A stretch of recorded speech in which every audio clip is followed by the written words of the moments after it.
जगधात्री,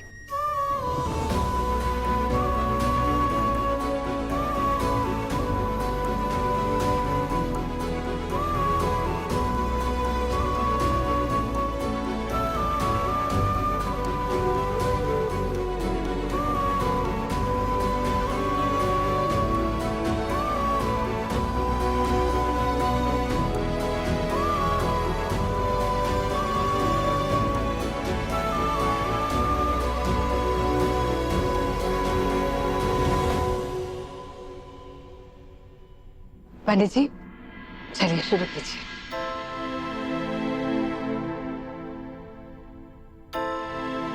एक चीज तो भूल ही गए सब।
बस आपकी ही कमी थी।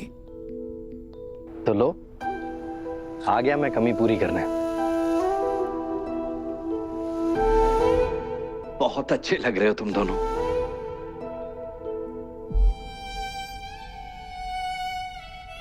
अंतरपट की रस्म शुरू करेंगे।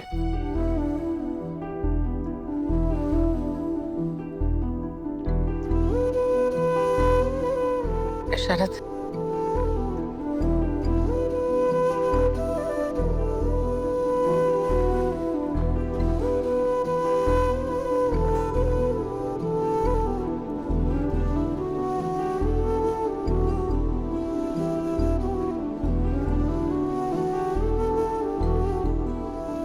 ये अंतरपाठ सिर्फ एक कपड़ा नहीं, एक मर्यादा है। और जब तक ये पर्दा बीच में है तब तक दूल्हा और दुल्हन दोनों अपने अपने परिवार का हिस्सा है। और जैसे ही शुभ मुहूर्त पे ये अंतरपाठ हटेगा, दो अलग परिवार, दो अलग जीवन, दो अलग आत्माएं एक पवित्र बंधन में बन जाएगी। अब वर वधू एक दूसरे को देखेंगे।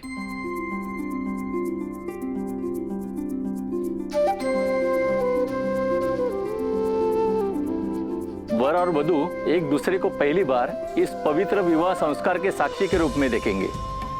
ये पहली शुभ दृष्टि उनके साथ जीवन की पहली सीढ़ी मानी जाती है, जो प्रेम, विश्वास और उनके 7 जन्मों के साथ का आरंभ करती है।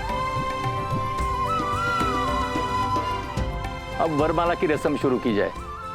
आजी, वरमाला का मतलब क्या होता है? वर और वधू एक दूसरे को वरमाला पहनाते हैं। इसका मतलब है दोनों ने एक दूसरे को पूरे मन से स्वीकार किया है। वो जीवन भर के लिए एक दूसरे के साथ को स्वीकार करते हैं।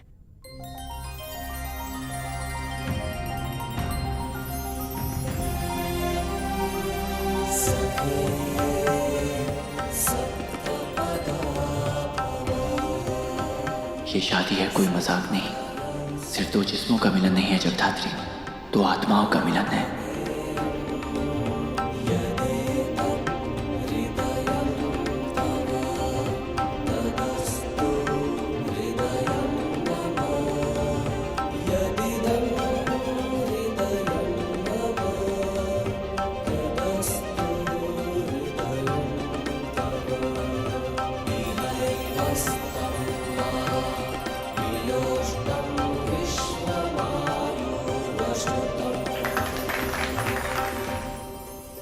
अब वर वधू आगे की रस्म के लिए बैठ जाए।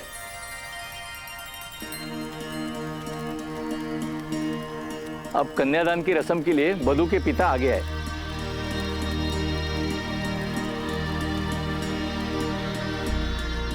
अच्छा आजी, ये कन्यादान का मतलब एक्चुअली कन्या का दान करना होता है, लिटरली दान। हो आजी खरंच दान करतात का? नाही ग बाई, असं नाही करत. गई। तो इस रस्म में लड़की का पिता अपनी बेटी को नई जिम्मेदारी और नई जिंदगी के साथ अपने दूल्हे को सौंप दिया है। हाँ, वैसे तो आज के टाइम में लड़कियां अपना ध्यान खुद रख सकती हैं, लेकिन एक पिता का तरीका होता है अपनी बेटी के प्रति अपनी जिम्मेदारी पूरा करने का। इसलिए वो दूल्हे से वचन भी लेते हैं कि वो जिंदगी भर उनकी बेटी का ध्यान रखेंगे, उसे सम्मान देंगे। मेरी बाड़ा के लिए तुमसे अच्छा जीवन साथी हो ही नहीं सकता। जो प्यार और इज्जत मैं इसे अपने घर में नहीं दे पाया, मुझे विश्वास है कि तुम उसे दोगे। तेरी बाड़ा को हमेशा खुशियों से दामन भर देना। इसका कभी किसी चीज की कमी नहीं होनी चाहिए उसकी।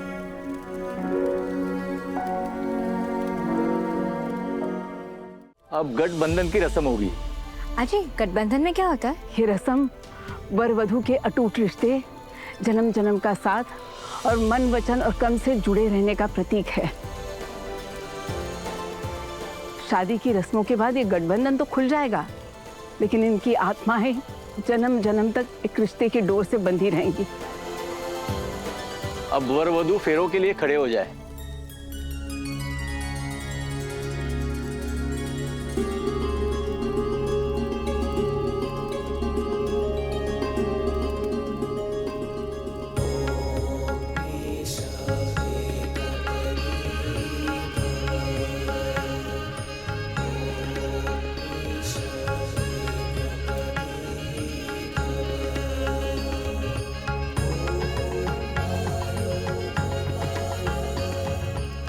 इन 7 फेरों में पहला वचन होता है अन्न और पोषण का। इसमें वर वधू अपनी गृहस्थी के पालन के लिए अन्न की उचित व्यवस्था करने का वचन लेती है और साथ ही किसी भी शुभ कार्य में एक दूसरे के साथ और सहयोग की अपेक्षा करते हैं।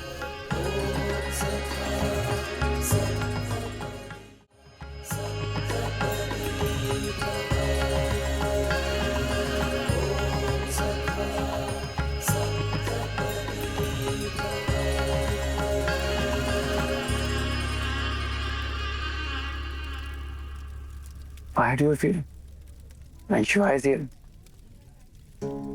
बॉस, आज तुम हुक्म करो। तुम्हारे हुक्म की तामीर होगी। सिर्फ आज के लिए नहीं, बल्कि ये गुलाम जिंदगी भर के लिए हाजिर है।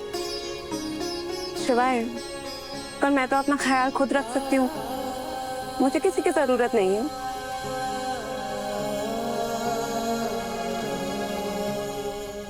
जरूरत नहीं, ख्वाहिश बनना चाहता हूं मैं तुम्हारी, और सिर्फ इस जन्म के लिए नहीं, बल्कि अगले 7 जन्मों के लिए। बस एक बार हुक्म देके देखो, शिकायत का मौका नहीं दूंगा।